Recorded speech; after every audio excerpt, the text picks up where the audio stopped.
Good morning, beloveds. I don't know if you're watching the Olympics, but I am watching the Olympics, and it is very helpful. It is very helpful because it's nice to see what strong women look like. And we're watching the swimming and we're watching the gymnastics, and I love to watch track and field.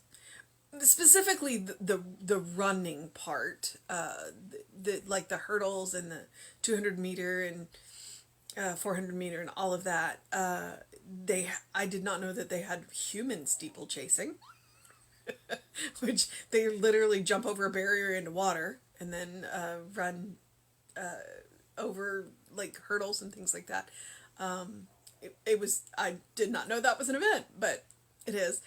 And it's interesting to see what these women look like because you can see how strong they are. Because they don't look like women in Hollywood. They have strong bodies, they have muscles, they have, well, if you watch the weightlifters, they're big.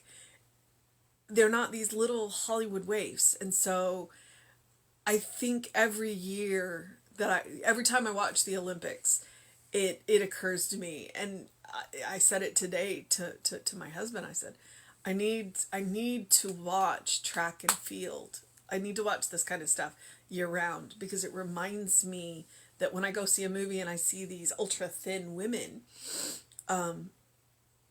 that's not, yes, there are women who naturally look like that, but there are also women who look like these women in the Olympic Games, and I'm built more like that. I'm never going to be that Hollywood waif thin. I'm built more like these runners, where I have the muscles and I'm kind of compact, and I'm built to be strong. I'm built to be strong, and watching the Olympic Games reminds me of that. So that I want to be a strong woman. And it yeah, I can't express how, for the most of the time I don't care. Most of the time I don't care. And then every now and again something will happen and I'll get, my body image I'll get freaked out about my body image. And then I'll watch something like that and I'll go, "Oh, right. I'm built to be strong. I'm built to be strong." So, I hope that you find something like watching the Olympic Games for me that reminds me that women come in all shapes and all sizes and in varying degrees of strong, and it looks good on them. It looks good on them. And it was interesting to watch. We watched a final last night and then we watched another final this morning, and the guy from the US won the silver and was disappointed. But we just watched another race where the woman from the US won the bronze, and she was thrilled. And I'm kind of like, you know what? Even if you don't medal, you made it to the Olympics. You're head and shoulders above everybody else out there, like me, running. You are the best of the best, whether you medal or not. So it was just really phenomenal to see. And they interviewed that guy this morning, and he said, I had to let it sink in. Yeah, I was disappointed, but then I turned around and thought about it, and I was like, I won the silver in the Olympics. So he had to sit with it for a minute, but she was just like, I got the bronze. Yeah, so she was also racing against Jamaican women, and those ladies are fast. So yeah, but to see the joy on her face with the bronze medal was like, yes. All right. It is August 3rd. Our title is I Refuse to Be Disturbed. I'll tell you my joke in a minute. I refuse to be disturbed, and our Bible quote is, "Try constantly to keep the mind steady, remain in solitude with mind and body free from desires and possessions." The Bhagavad Gita. Oh, it's not the Bible. Today it's the Bhagavad Gita. We're going to get a lesson in attachment. Okay, the universe is always orderly, and my life in it should be one of order, harmony, and peace. This I now accept as truth. Henceforth, no situation will confuse me, for I will not accept confusion. My mind, and only my mind, determines the appearance, the continuity, and the end of confusion. I know that I can think in terms of order, and that all ideas do unfold with order and ease. I am determined to live in peace this day. My consciousness is at peace, for it is now rooted and grounded in God. All my thinking is premised on God's idea. Only good appears in my world, and all my reactions are now dedicated to good. There is nothing in me to cause confusion or to accept confusion from others. I know that my thought determines my experience, and I now think rightly and lovingly about myself, my world, and my fellow man. My faith is great. My peace is complete. I see a divine order and a divine pattern in all situations. I behold myself living with ease and in harmony with God and with man. People react to me in orderly ways. Every situation is a blessing to me and increases my good. I move forward into larger expectations of prosperity because my mind is clear and my goal is in sight. No longer can the world tell me what to do. I am poised and established in the one mind, and nothing can disturb the calm peace of my soul. I declare peace, and peace is mine, for God responds to me as I think his way. I assume that my world in all its ways is filled with right action. I live in faith and demonstrate order with ease. Okay. I'm going to work my way back through that one. Because there's a couple of points. First off, I was giggling at the beginning because I refuse to be disturbed. I have a joke that I say. Please do not disturb. I'm disturbed enough already. But it's a joke. Please do not disturb. I'm disturbed enough already. And in this passage, he makes a point about divine, where was it? Divine,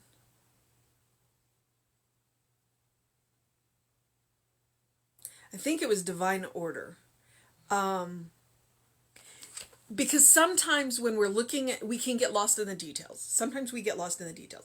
We get so caught up in the details that we stop seeing the big picture.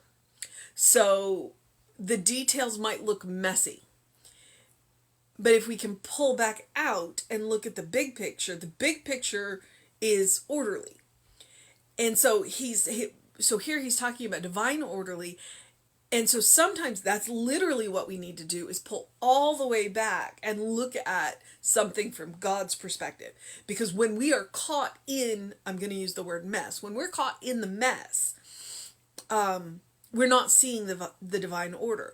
And so if we stop and pull not just to the big picture, when we're caught up in the details. So pull back and look at the big picture, and then pull further back and look at the divine order. Look at it from God's point of view. Then we're going to see something different than when we're caught in the messy details. Because ask any artist in any medium, when you are in the midst of creation, there's this point in that creation where everything is messy. there are, you know, parts and lines and whatever art you're doing, where it just looks like a hot mess.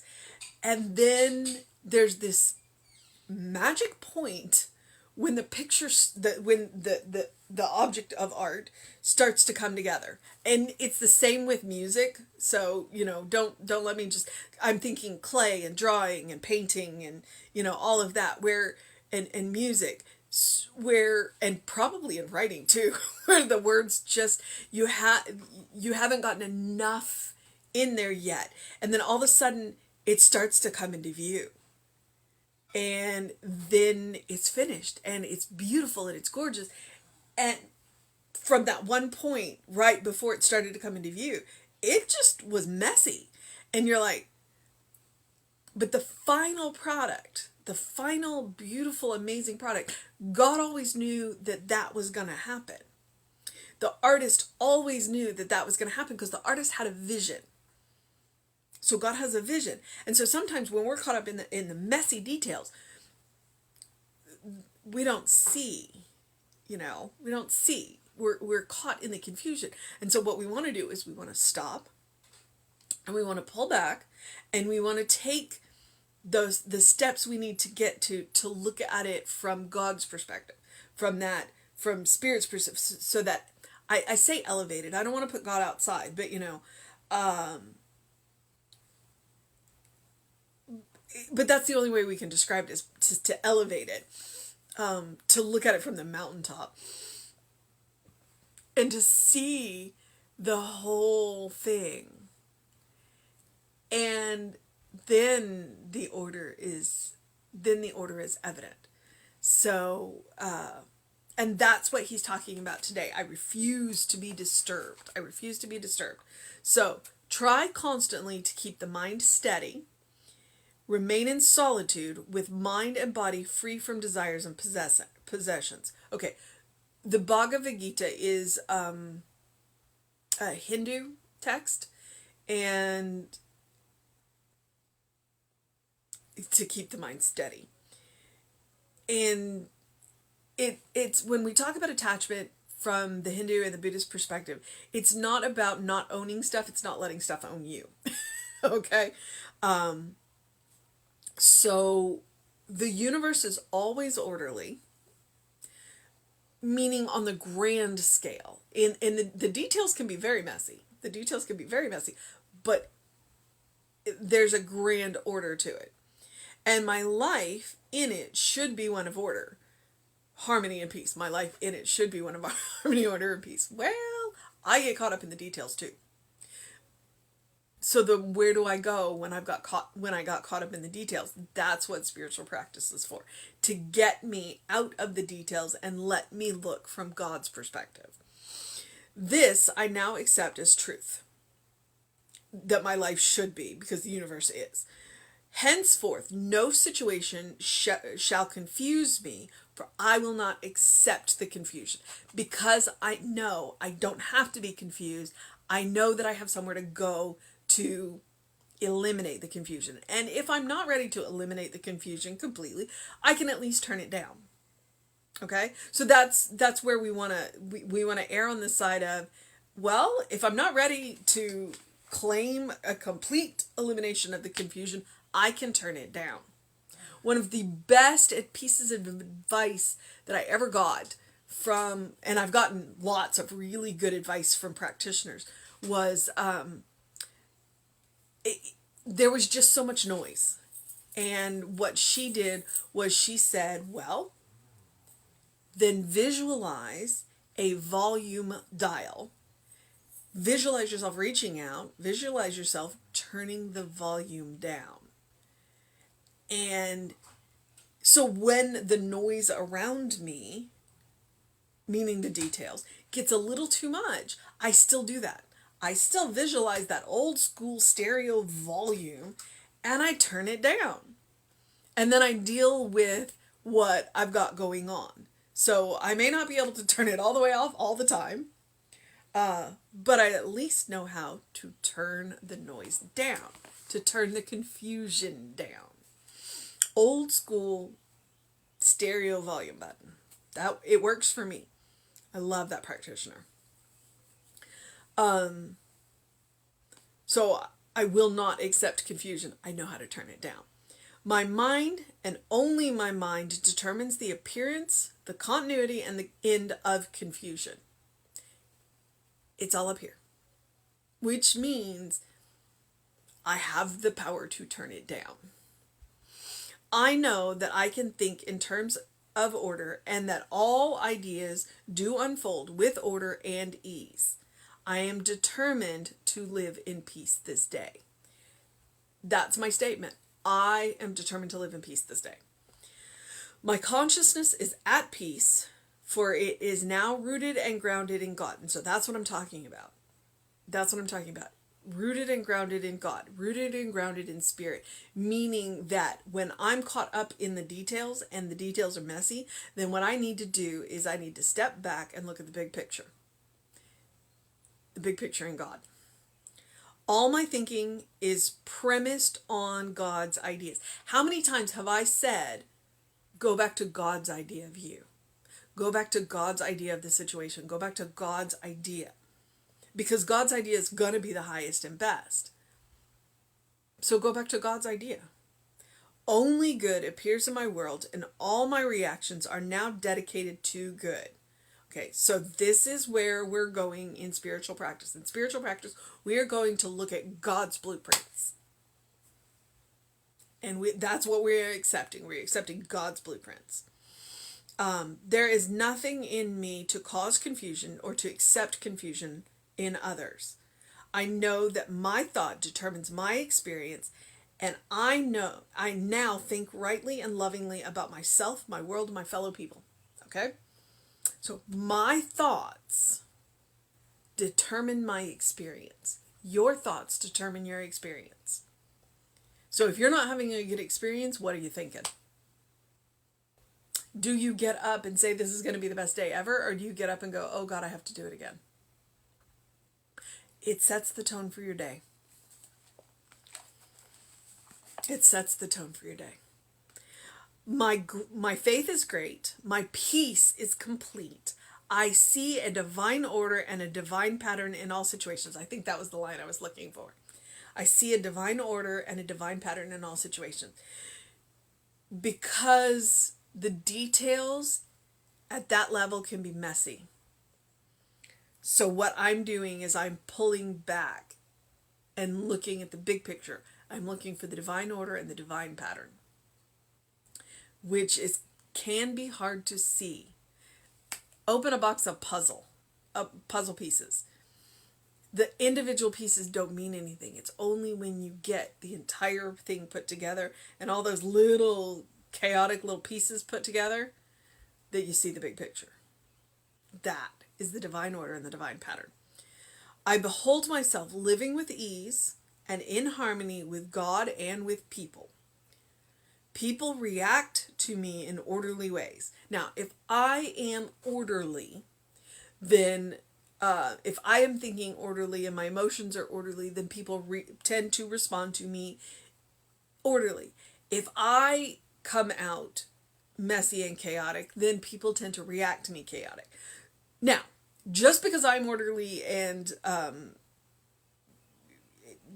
whatever the other word was, doesn't mean that people are going to react to me that way if they're not.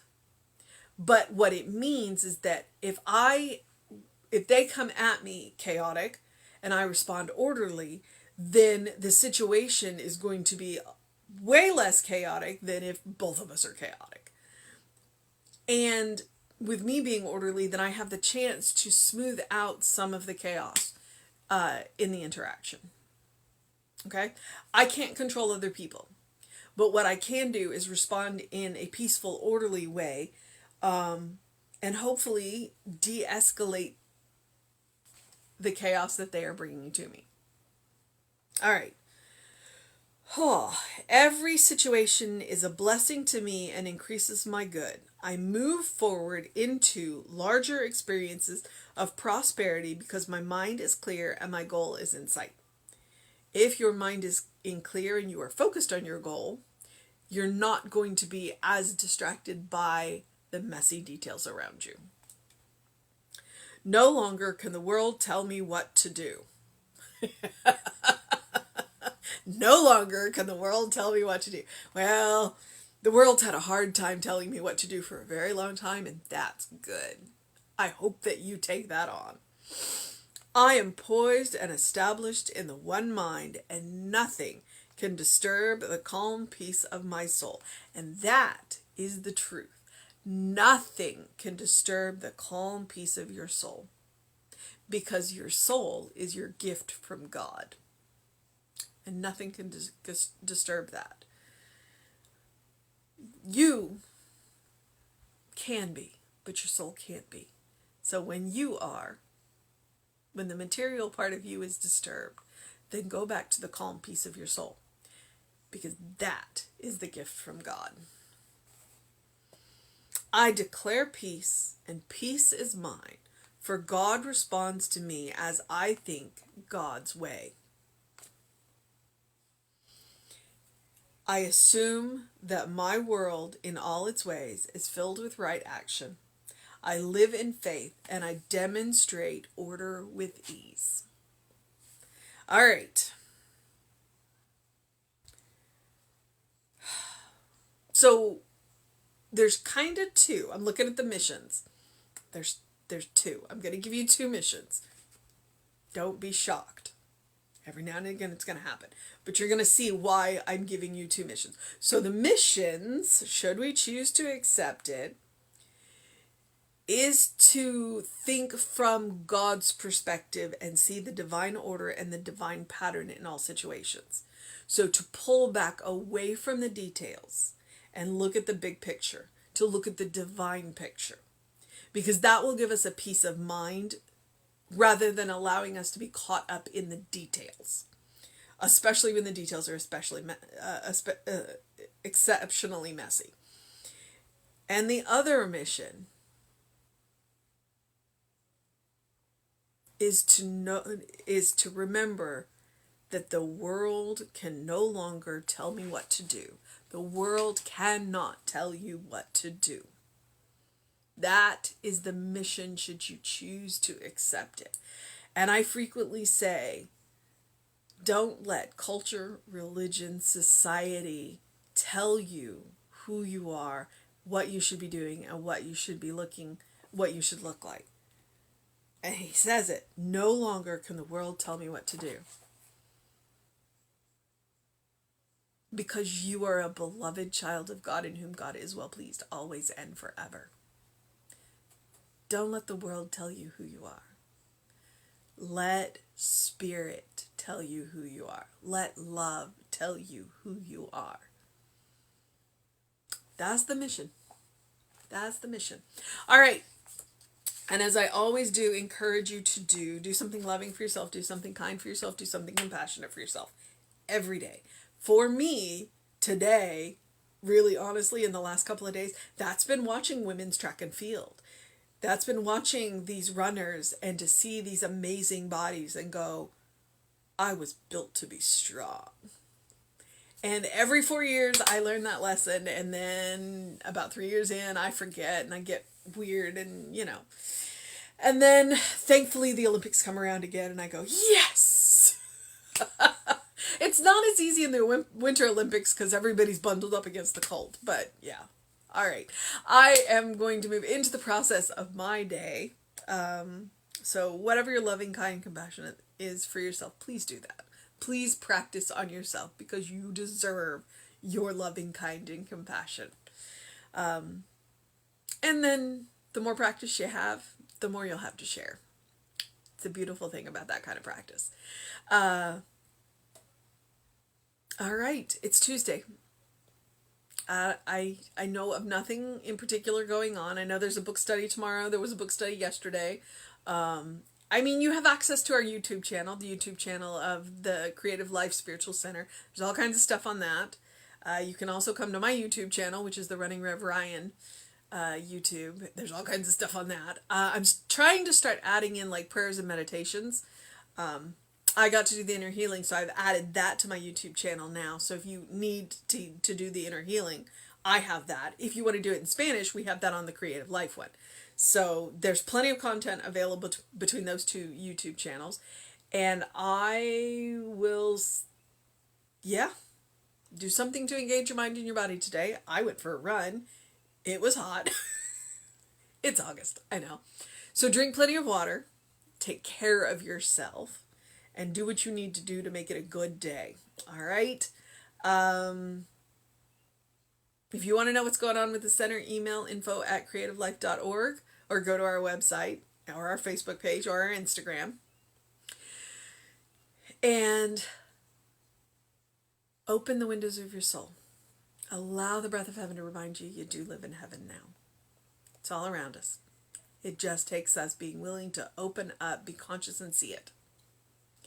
So do what you need to do to have a wonderful day. And know that Reverend David will be on around 5 p.m. with you on Facebook Live, and I'll be back at 9 a.m. All right, beloveds, I will see you next time.